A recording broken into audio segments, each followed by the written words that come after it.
नमस्कार दोस्तों, स्वागत है आप सभी का आपके अपने प्लेटफॉर्म अपना इंस्टीट्यूट बाय मिश्रा सर में।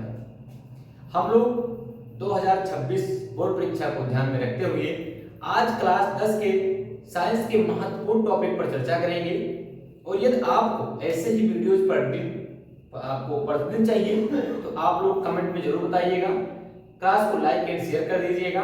तो चलिए आज हम लोग क्लास 10 की केमिस्ट्री पोर्शन, जिसे आप लोग कहते हैं सर जी रसायन विज्ञान, रसायन विज्ञान के अध्याय 1 पर आधारित महत्वपूर्ण टॉपिक पर चर्चा करेंगे।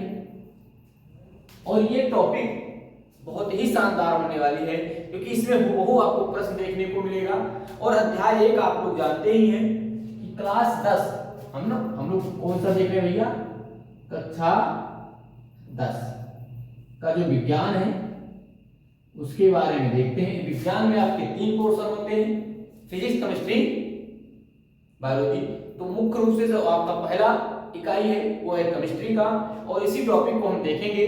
बस आप लोग हमारे साथ जुड़े रहिएगा और बार बार आप क्या कीजिएगा, क्लास को फोकस कीजिएगा। और एक ही बार में ना समझ में आए तो 2-3 बार देखिए, क्योंकि देखने में क्या हर्ज है। तो चलिए हम लोग का पहला अध्याय का नाम क्या है आप लोग बताएंगे। अध्याय का नाम क्या है, बिल्कुल तो अध्याय का नाम आपको ध्यान रहेगा तो आपको पढ़ने में आसानी रहेगी। अध्याय का नाम क्या है, रासायनिक समीकरण व अभिक्रिया। रासायनिक समीकरण व अभिक्रियाएं, रासायनिक समीकरण व अभिक्रियाएं। तो मुख्य रूप से अगर हम पाठ से ही शुरू करें, हम पाठ के नाम से ही शुरू करें तो सबसे पहले शब्द आता है सर रासायनिक समीकरण क्या है। रासायनिक समीकरण क्या है, तो रासायनिक समीकरण से समझने से पहले हम कुछ टॉपिक पर चर्चा कर लेते हैं। यह देखा जाए तो जो संसार है या ब्रह्मांड है, संसार या पूरे ब्रह्मांड की बात करें तो ब्रह्मांड में प्रत्येक पदार्थों में कोई ना कोई परिवर्तन होता है। प्रत्येक पदार्थों में क्या होता है, परिवर्तन होता है। और ये परिवर्तन मुख्य रूप से 2 प्रकार से होता है। एक होता है भौतिक परिवर्तन और एक होता है आपका रासायनिक परिवर्तन। एक आपका क्या होता है, भौतिक परिवर्तन, और एक क्या होता है, रासायनिक परिवर्तन। अब सर ये भौतिक परिवर्तन क्या है, ये भौतिक परिवर्तन क्या है, तो भैया ध्यान रखिएगा भौतिक परिवर्तन कि किसी पदार्थ के आकार में, आकृति में, अवस्था में क्या हो जाए, परिवर्तन हो जाए, परंतु मूल अवस्था में परिवर्तन ना हो। मूल अवस्था में परिवर्तन ना हो, या कहा जाए मूल गुण कह सकते हैं, है ना, जो इसके क्या है, मूल गुण है, उसमें कोई परिवर्तन ना हो। जबकि रासायनिक परिवर्तन में अगर हम बात करें तो रासायनिक परिवर्तन में ध्यान रखेंगे नया पदार्थ बनता है। क्या बनता है, नया पदार्थ बनता है। नए पदार्थ के साथ साथ इसमें क्या होता है कि मूल गुण भी बदल जाते हैं, मूल गुण भी बदल जाते हैं। अब चलिए ये तो समझ में आ गया, लेकिन इसकी एग्जांपल के बिना हमारे कुछ समझ में नहीं आया, बेकार है। बिना एग्जांपल की, बिना उदाहरण की तो समझो भैया। आप कैसे समझोगे, देखिए अगर हम इसमें एक एग्जांपल दें कि आप क्या कीजिए, पानी को बर्फ में बदल दीजिए।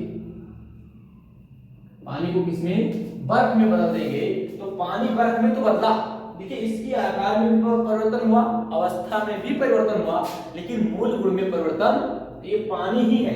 लेकिन अगर यहीं से हम बात कर रहे हैं कि सर दूध था और दूध को हमने किसमें परिवर्तित कर दिया, दही, तो इसकी पूरे मौलिक गुण भी बदल गए, जो इसका आंतरिक गुण था वो भी बदल गया। तो इस प्रकार के परिवर्तन को क्या कहते हैं, रासायनिक परिवर्तन कहते हैं। क्या कहते हैं, रासायनिक परिवर्तन। अब एक शब्द आता है, ये शब्द है क्या, चलिए आगे बढ़ते हैं। आप लोग स्क्रीनशॉट लेते रहिएगा। देखिए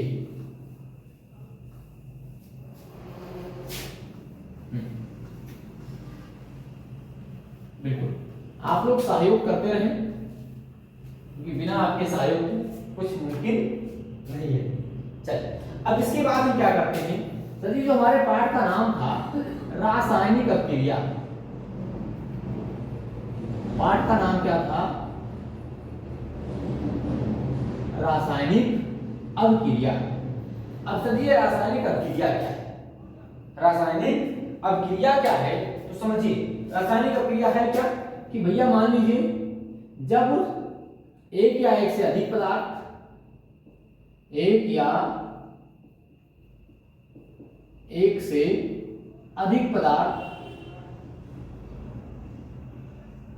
अधिक पदार्थ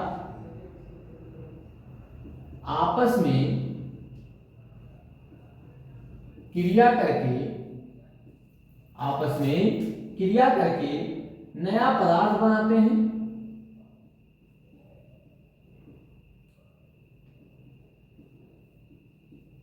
क्या करते हैं? नया पदार्थ बनाते हैं। तो यह प्रक्रिया,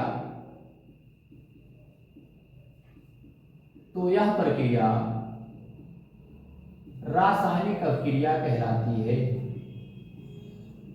क्या कहलाती है? रासायनिक अभिक्रिया कहलाती है। समझिए कैसे, कैसे समझेंगे? बिल्कुल, अब इसके एक एग्जांपल लेते हैं हम लोग। जैसे हमने कहा सर जी, क्या कहा आपने? तो सुनो भैया, कहेंगे तब तो सुनोगे, है ना?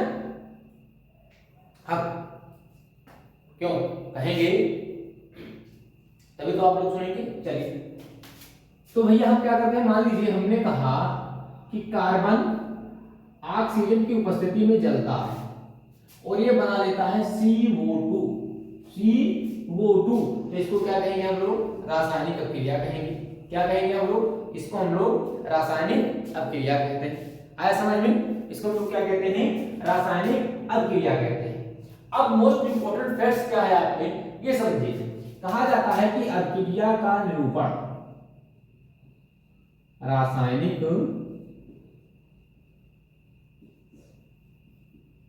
अभिक्रिया का निरूपण, तो भैया हमारे सिलेबस में दो तरह से निरूपण दिया गया है। पहला निरूपण क्या है और दूसरा निरूपण क्या है, समझिए। तो जो आपका पहला निरूपण है वो है शब्दों द्वारा, और दूसरा क्या है? प्रतीकों या सूत्रों द्वारा। प्रतीकों या सूत्रों द्वारा। अब शब्दों द्वारा निरूपण क्या है कि अभिक्रिया में उपस्थित, अभिक्रिया में उपस्थित पदार्थों को, पदार्थों के नाम द्वारा, नाम द्वारा निरूपण। जैसे अगर हम आपसे बात करें सर जी, जैसे कौन सा हो गया? जैसे समझिए, जैसे हमने कहा कि हमने क्या लिया, इसी को ले लेते हैं हम, इसको कहते हैं भैया कार्बन और परस में ऑक्सीजन। ये बना क्या? Carbon dioxide. क्या बना? कार्बन डाइऑक्साइड बना। तो ये क्या हो गया? शब्दों द्वारा जो जो पदार्थ उपस्थित था उस पदार्थ के हमने नाम ही लिख दिए, तो इसको हम क्या कहेंगे? शब्दों द्वारा निरूपण। या इसी को भैया हम क्या करें, किसके द्वारा? प्रतीकों द्वारा कर दें। जैसे हमने कहा कार्बन का प्रतीक होता है C, ऑक्सीजन का प्रतीक होता है O2 और कार्बन डाइऑक्साइड का सूत्र होता है CO2। CO2 तो ये क्या होगा? प्रतीकों द्वारा निरूपण। किसके द्वारा? प्रतीकों द्वारा निरूपण। आया समझ में? एकदम क्लियर? यदि समझ में आया होगा तो आप लोग बताएंगे, तब इसके पश्चात हम आपको और वीडियो बना करके देते रहेंगे। बस एक बार आप लोग कमेंट में बताइए कि सर इतना समझ में आ गया है, इसके आगे भी आप बता दीजिए। और अगली वीडियो में हम लोग मोस्ट इंपोर्टेंट टॉपिक्स को ही लेकर के चलेंगे। ये तो हमने आपका केवल बेस मजबूत किया कि आप लोग ये सब पढ़ चुके हो और इसको आपको सरसरी निगाह से देखना ही देखना है, इसमें ज्यादा कुछ आप लोग को नहीं करना है। तो चलिए मिलते हैं फिर अगले क्लास में। तब तक के लिए आप सभी से बाय बाय, टेक केयर और देखने के लिए थैंक्स।